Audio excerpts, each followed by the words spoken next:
Hello and welcome to our lesson on reading, writing, ordering and comparing fractions. This is part of the Functional Skills Maths course at level 1 and 2. Fractions are quite an important thing in your day-to-day lives as we come across them in almost everything we do, whether it's taking medicines, measuring recipes, mixing things or playing sports. So the learning outcome for this session is to read, write, order and compare common fractions and mixed numbers.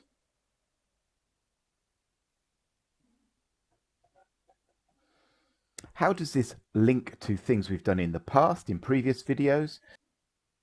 If you go back to our functions lesson where we learned to add, subtract, multiply and divide, when we divided, sometimes we were left with a remainder. So there was an example in the division lesson where if I divided 11 by 5, it went in twice and there was a remainder of 1. Well, what we're concentrating on now is this remainder. The fact that the 1 still needs to be divided by 5. So mathematically, a fraction is essentially a division that hasn't been done yet. And it's just another way of writing a division. So our number on the top is our numerator. This is the thing that needs to be divided. The number on the bottom, you might remember from school, is the denominator. But what a lot of people don't realize is that the line, the horizontal line you draw between them, is a dividing line, or a fraction line it's sometimes called. And what it's actually saying is 1 over 2, or a half as you read it, is actually another way of writing 1 divided by 2. It's basically a division that hasn't been done yet, where the number on the top is to be divided by the number on the bottom. And that's what it represents mathematically. Now, a lot of you, when you were brought up through school, were taught that fractions were pieces of things, which they are, essentially. And you were given pictorial representations of fractions, where 1 represented the whole of something. Our fraction of a half that we talked about in the last slide can be represented by half of the circle being shaded. A quarter is a quarter of the circle, and 3/4 was represented by 3 of the areas being shaded.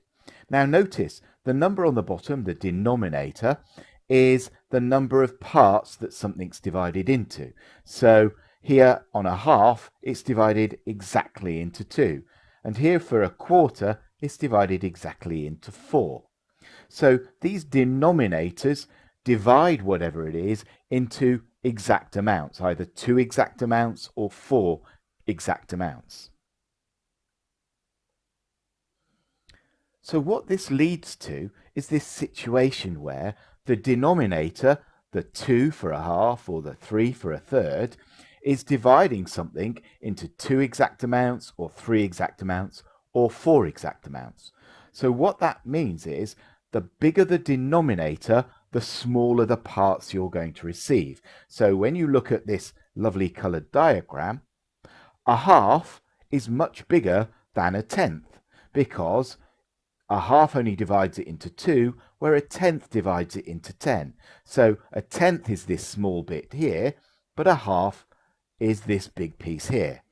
So the bigger the denominator, the smaller the parts you're talking about.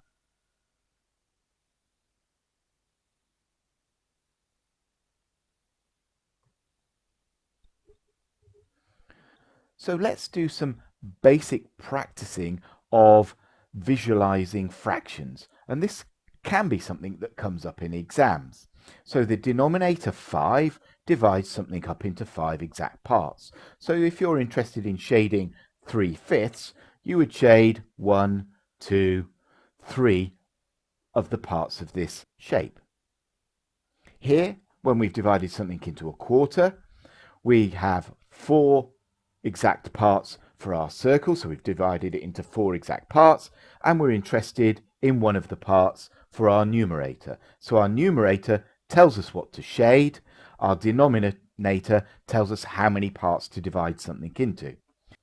So if we had a fraction like 7/8, it can be written in words, but you can convert it into a fraction if you like, if it's easier to look at. And then the denominator is the number of parts the shape is divided into, and the numerator is the number of parts we need to shade. So we need to shade 7 of the 8 parts.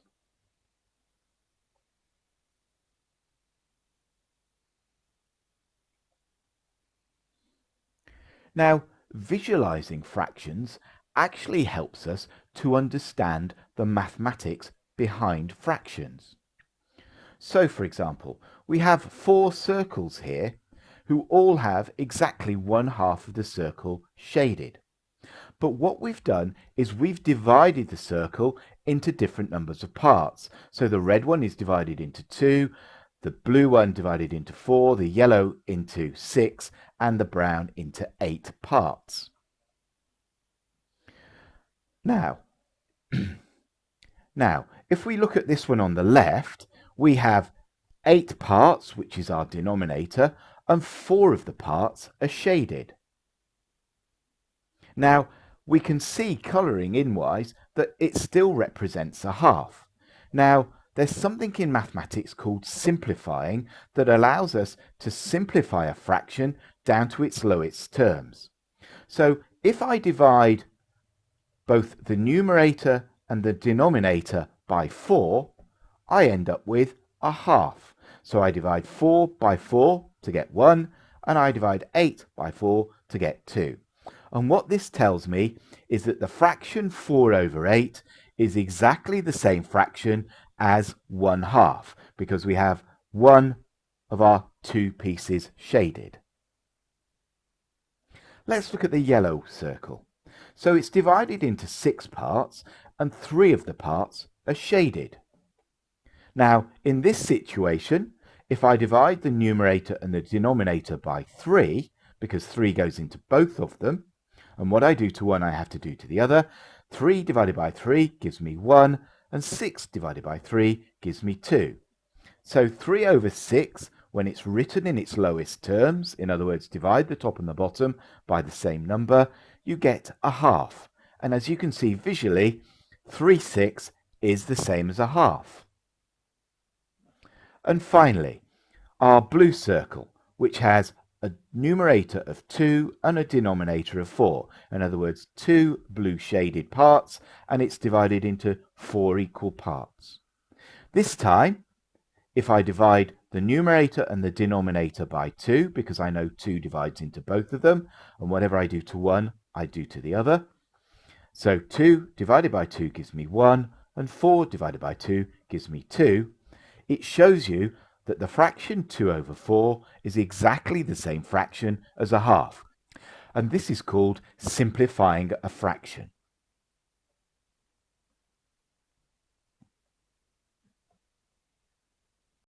So let's do this mathematically now. Here are 2 fractions that we can simplify into their lowest terms.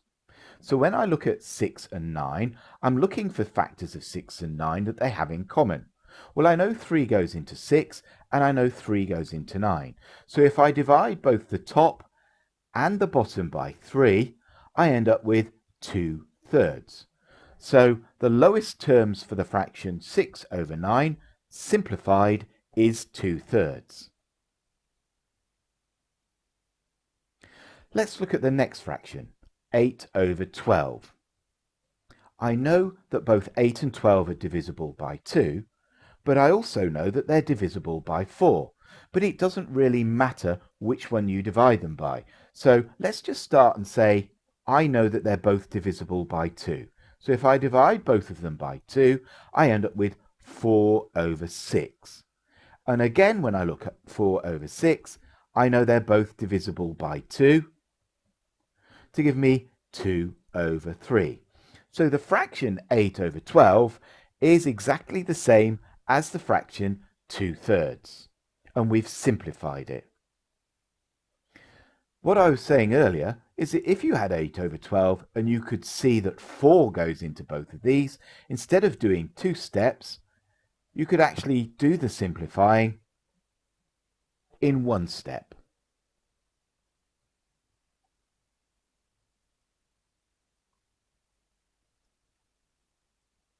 Now, the opposite of simplifying a fraction is called equivalence. And equivalence is the key to doing fractions. It's the key to reading them, comparing them, adding them, subtracting them. There's a lot of things you can do with equivalence, and that's why it's one of Pete's top tips. So if we started with our fraction of a half, and we multiply the top and the bottom by the same number, let's say multiply them by 2, you end up with 2 over 4. So a half is exactly the same fraction as 2 over 4, as you can see from the diagrams. So providing I multiply the top and the bottom of my fraction by the same number, I always end up with the same fraction, but in a different way. So it's an equivalent fraction. So if I had a half and I multiply the top and the bottom by 3, I end up with 3 over 6. So as you can see from the diagram, 3 over 6 is still a half. So providing I multiply the top and the bottom by the same number, my fraction doesn't change. It's just written in a different way. And that's called equivalence. Let's look at the last fraction. So I've got a half and I multiply the top and the bottom by 4. So I end up with 4 at the top and 8 on the denominator. So your fraction 4 over 8 is exactly the same fraction as a half, just written in a different way. And as you can see from the diagram, a half over here is the same as my 4 over 8 over here. And that's called equivalence. And if there's one thing you need to understand with fractions, it's equivalence. It's how you add fractions, it's how you subtract fractions, it's how you compare fractions.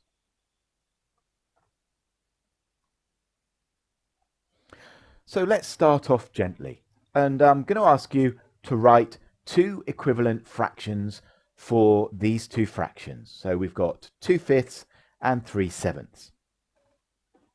So all I need to make these fractions equivalent is multiply the numerator and denominator by the same number. So let's just choose something nice and easy to start with. Let's just multiply them both by 2. So the fraction 4 over 10 is exactly the same fraction as 2 over 5, just written in a different way. It's equivalent. Let's try something different for the second fraction we've got, and let's multiply the top and the bottom by 3, so we end up with 9 over 21. The fraction 9 over 21 is exactly the same amount as the fraction 3 over 7, it's just written in a different way. So providing I multiply the top and the bottom of my fraction by the same number, my fraction will be equivalent. And this is really important to remember.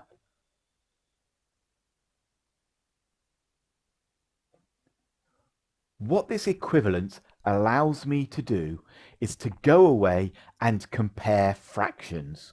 So if I've got 2 fractions that are totally different, I've got 2/3 over here and 3/5 over here, if I make them equivalent, I can compare like with like. So what I'm looking for is a denominator that 3 and 5 have in common. So what number do 3 and 5 both divide into? What are they factors for? Well, if I multiply 3 by 5, I know that they both divide into the number 15. And this would allow me to compare like with like. They both have the same denominator now. So all I need to ask myself is, how did I get from 3 to 15? Well, I multiplied it by 5. So to keep my fraction the same, to keep it equivalent, I need to multiply my numerator by 5. So I end up with 10 over 15. So the fraction 10 over 15 is exactly the same fraction as 2/3. Let's do the same for the other fraction we're looking at. So I have to ask myself, how did I get from 5 to 15? Well, I multiplied it by 3. To keep my fraction equivalent, I need to multiply the numerator by 3 as well, and I get 9 over 15. So the fraction 9 over 15 is exactly the same amount as 3 over 5, but it's written in a different way. And that different way allows me to compare like with like. Our 2/3 is 10/15, and our 3/5 is 9/15. So which fraction is the bigger? 2/3 is bigger. And this is exceptionally important, because the only difference between comparing a fraction and adding and subtracting a fraction would be, instead of putting the word or in, you put a minus sign or an addition sign in here, and it allows you to do all these really good things. So this equivalence is really, really important.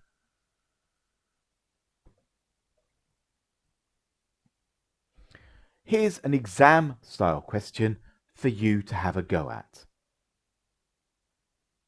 Put these fractions in the order of size, starting with the smallest and then going to the largest.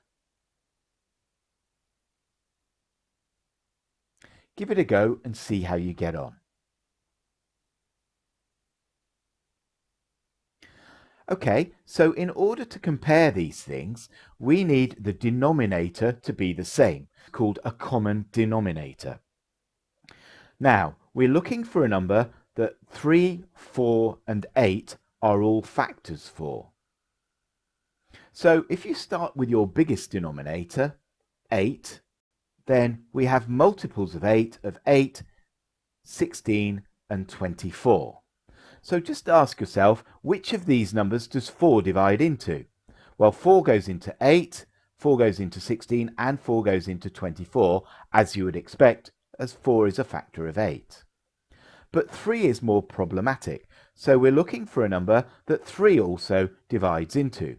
3 does not divide into 8, 3 does not divide into 16, but we do know that 3 divides into 24. So our common denominator is going to be 24. We're going to make the denominator of these three fractions the number 24, because we know 3 divides into 24, 4 divides into 24, and 8 divides into 24. So let's do this. How did I get from 3 to 24? Well, I multiplied it by 8. So 3 times 8 gives me the 24. Now I need to do the same with the numerator. 2 times 8 gives me 16. So 16 over 24 is the same fraction as 2/3. Let's do the same for the next fraction. How did I get from 4 to 24? Well, I multiplied it by 6, because 4 times 6 gives me 24. And what I do to the denominator, I do to the numerator. So I multiply 3 by 6 and I get 18. So 3/4 is exactly the same fraction as 18 over 24. It's just written in a different way. The final fraction. How did I get from 8 to 24? Well, I multiplied it by 3. And what I do to the denominator, I do to the numerator. So 15 over 24 is exactly the same fraction as 5 over 8. It's just written in a different way. But by writing it in a different way, I can now compare the three fractions like with like. So we're starting with the smallest. So the smallest numerator we've got is 15 over 24. So the smallest fraction is 5 over 8. The next smallest fraction is 16 over 24, which is our original fraction 2/3. And then the final fraction, the biggest fraction, is 3/4. And that's how you compare fractions. Here's a question from an exam practice paper. This shows the fractions of visitors that paid for their tickets online. Which day did the highest fraction of people pay online? You must show your working out. So we're looking to find the biggest fraction amongst these fractions we've been given. So looking at our denominators, we're looking for a number that 8, 6, 2 and 4 all divide into. So if you look at your biggest denominator, we've got 8, 16, 24. Check if there's a number that 6, 2 and 4 all divide into. Well, 2 and 4 are factors of 8, so they go into each of these numbers. So the tricky one is 6. Does 6 go into 8? No. Does 6 go into 16? No. But does 6 go into 24? Yes, it does. So our common denominator for these fractions is the number 24. Now, to make all of these fractions equivalent, we have to ask ourselves, how did I get from 4 to 24? Well, I multiplied it by 6. So I do the same for my numerator, and I end up with 18 over 24. How did I get from 2 to 24? I multiply by 12. I multiply the numerator by 12, so a half is the same as 12 over 24. For our next fraction, how did I get from 6 to 24? I multiplied it by 4. To make it equivalent, multiply the numerator by 4 to get 20 over 24. And then finally 5/8. How did I get from 8 to 24? I multiplied it by 3. I do the same with the numerator, and I end up with 15 over 24. Now that I've made them all equivalent, I can compare like with like, and I'm looking for the highest fraction, the biggest fraction. So looking down the line, the biggest fraction I have, or the biggest numerator I have, is 5/6. So not forgetting to answer the question, which day did the highest fraction of people pay online? Well, that's the highest fraction.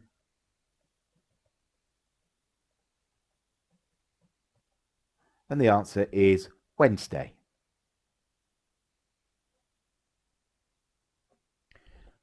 When your numerator is smaller than your denominator, you have what we call a proper fraction. In other words, this is smaller than this, and that means you have a number less than 1. However, sometimes, like our example at the start, your numerator can be bigger than your denominator, and this is called an improper fraction, or top-heavy. And all this means is that whatever this represents, it's bigger than 1, because this denominator goes into your numerator at least once. So as soon as the numerator is bigger than the denominator, you have a number bigger than 1. And as we showed you at the start, 11 over 5 as a fraction simply means 11 divided by 5. It's a division that hasn't been done yet. And you'll see this throughout the course, especially later on in the course when we're doing division. Sometimes I'll do a division when I'll say something along the lines of a group has £640 and it's got to be divided between 20 people. So quite literally, this representation of a fraction is just another way of writing a division. All this means is I've got to do 640 divided by 20. I haven't got round to doing it yet. Now, one thing you need to be clear on is that if the numerator and the denominator are the same, all this means in mathematics is you have the number 1. So whenever the numerator and the denominator are the same, doesn't matter what the numbers are, all that means is you have the number 1, because when you divide a number by itself, it gives you the number 1. Now, the other format of number you can have is called a mixed number. So all this is saying is, rather than having an improper fraction, I've actually done the division and got my remainder. So, as a mixed number, to turn it into an improper fraction, all I need to do is, if this is the whole number 3, so this is 3 and 2/3, multiply the whole number by the denominator, so 3 times 3 is 9, plus the 2 I've already got above my 3 that hasn't been done yet, so I end up with 11 that needs to be divided by 3. So the improper fraction 11 over 3 is the same as the mixed number 3 and 2/3, because if I divide 11 by 3, it goes in 3 times, and there's a remainder of 2. 3 3s are 9, that leaves a remainder of 2, and that 2 still needs to be divided by 3. So a mixed number is a combination of a fraction and a whole number, so 1 1/2. 2 and 2/3, and these are called mixed numbers because you have a mix of whole numbers and fractions.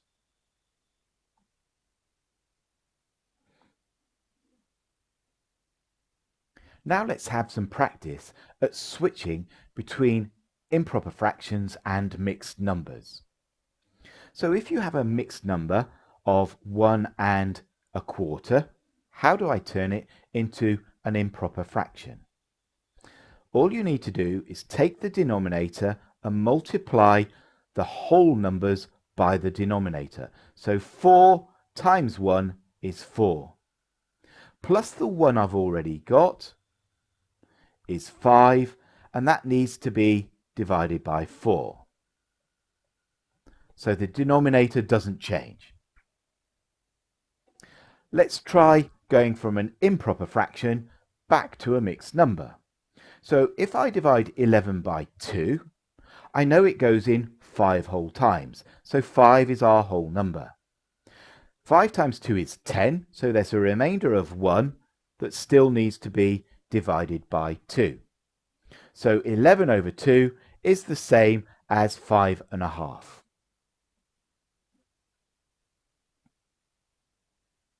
Have a go at converting these improper fractions into mixed numbers first. Don't forget to pause the video to give yourself more time. So, to convert them, I need to divide 7 by 3. So 3 goes into 7 twice, and 3 2s are 6. So that has a remainder of 1, which still needs to be divided by 3. So 7 over 3 is the same as the fraction 2 1/3. Let's look at the fraction 9 over 4. So 4 goes into 9 twice, so 2 4s are 8, and that leaves a remainder of 1 that still needs to be divided by 4. So 9 over 4 is the same as mixed number 2 1/4. Okay, let's have a go at converting some mixed numbers into improper fractions. Don't forget to give yourself a bit more time to do these before I show you. Just pause the video. Okay, so for our first mixed number, we have 2 1/6. So to convert it into our improper fraction, multiply the denominator by the whole number. So 6 times 2 is 12, plus the 1 we've already got gives us a numerator of 13. And that 13 is divided by 6. Our denominator doesn't change. Let's have a look at the next one, where we've got 3 2/7. So to convert it into an improper fraction, take your denominator and multiply it by your whole number. So 3 times 7 is 21. Then add the 2 that you've already got, gives you a numerator of 23. And that, again, needs to be divided by 7. The denominator doesn't change. Did you get these correct? One of the most popular ways of testing your understanding of mixed numbers and improper fractions is to get you to compare them. Now, in order to compare them, we need to have the same format for both. And as we already know how to compare a fraction, the best way to do this is make them both mixed numbers, get rid of the whole numbers, or compare the whole numbers first, to be honest, and then compare the fractions. So if I look at 11 over 5 as an improper fraction and I turn it into a mixed number, I know 5 goes into 11 twice with a remainder of 1, and the 1 still needs to be divided by 5. Now, I know they've both got a whole number of 2, so really all I'm comparing now are the fractions 1/4 and 1/5. And if you can remember back to the start of the lesson, you should know that 1/4 is bigger than 1/5. Remember when we said when the denominator gets bigger, in other words 5, 6, 7, 8, the amount you get actually gets smaller because you're chopping things up into smaller and smaller pieces. So the fraction 1/4 is bigger than the fraction 2/5. So there's actually a quick way of doing this that gives us our answer 2 1/4. If you weren't sure about a quarter and a fifth, or the fractions you were left with weren't as straightforward as a quarter and a fifth, then all you would need to do is do some equivalence.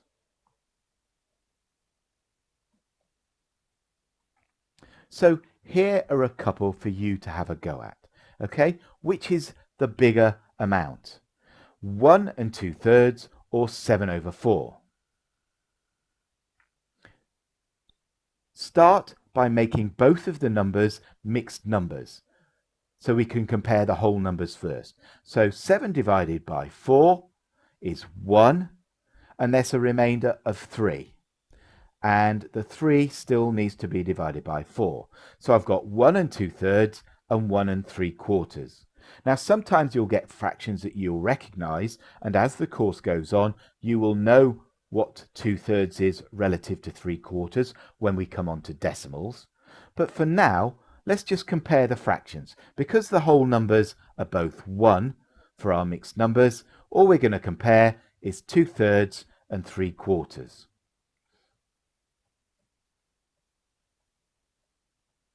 So we're looking for a common denominator. What number do 3 and 4 both divide into? Well, it should be quite quick, and you'll get used to this, that the common number they have is 12. So our common denominator is 12. How did I get from 3 to 12? I multiplied it by 4. And 4 times 2 is 8.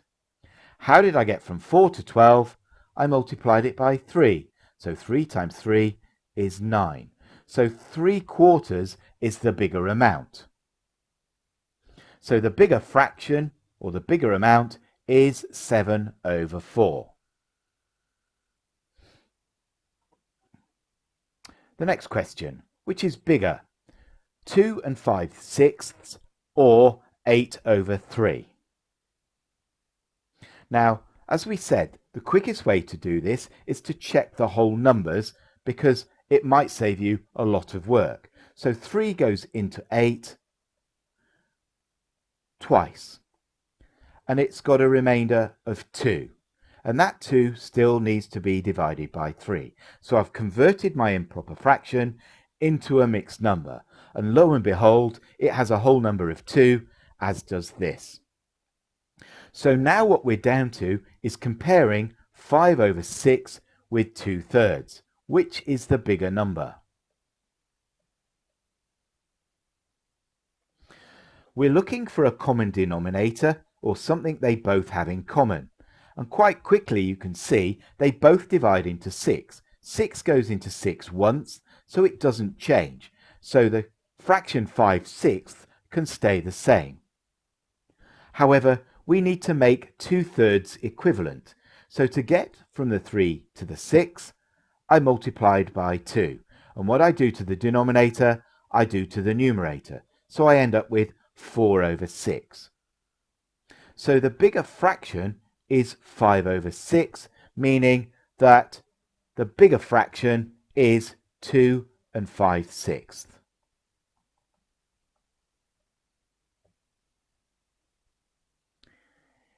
Here's a question from an exam practice paper where Layla goes on 4 rides and her waiting times are shown in the table.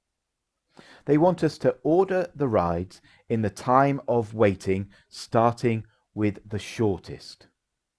So we're looking for the lowest fraction.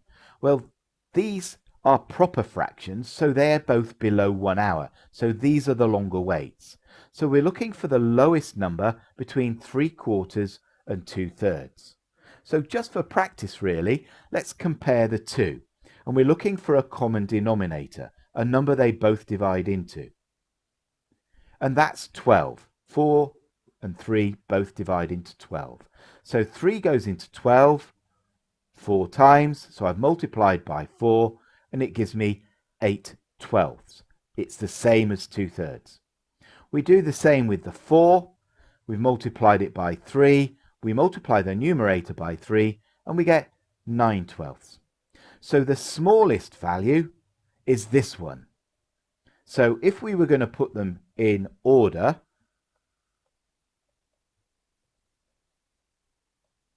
Aquaball would be first because that's got the shortest time. Then it's going to be the Lost Planet. Now we're left with two mixed numbers, in other words, numbers that are bigger than 1. Here you can use common sense and that picture we started with where the bigger the denominator, the smaller the fraction. So a half is bigger than a quarter. So our smaller number between our two mixed numbers is this one. So Wooler would be next, and our longest wait is for Wild Lagoon. And that completes the outcome to read, write, order, and compare common fractions and mixed numbers. Don't forget, if you need more practice, then please go to Moodle, use the worksheets you're given in class, and you can surf the internet and just look up equivalence of fractions and mixed numbers and improper fractions. Which brings us on nicely to our buzzwords. So when you have a fraction, such as a half, the numerator is the number at the top, the denominator is the number on the bottom. Don't forget what this is. That's called the dividing line. Because quite literally, it's telling you to divide 1 by 2. Equivalence is where we have our half, and as long as we multiply the top and the bottom by the same number, so here I'm going to multiply them both by 5, I end up with a fraction 5 over 10, and they are both the same fractions. So equivalence is the same fraction, the same amount, just written in a different way that helps us do the maths more easily. An improper fraction is a top-heavy fraction. So 6 over 3. It's an improper fraction. It's a division that hasn't been done yet. A mixed number, 1 and 2/3, has a combination of a whole number and a fraction. And we showed you how to flip between improper fractions and mixed numbers. And that concludes this video. I hope it was of some use to you. Please feel free to watch it as many times as you like to make sure these critical topics sink in.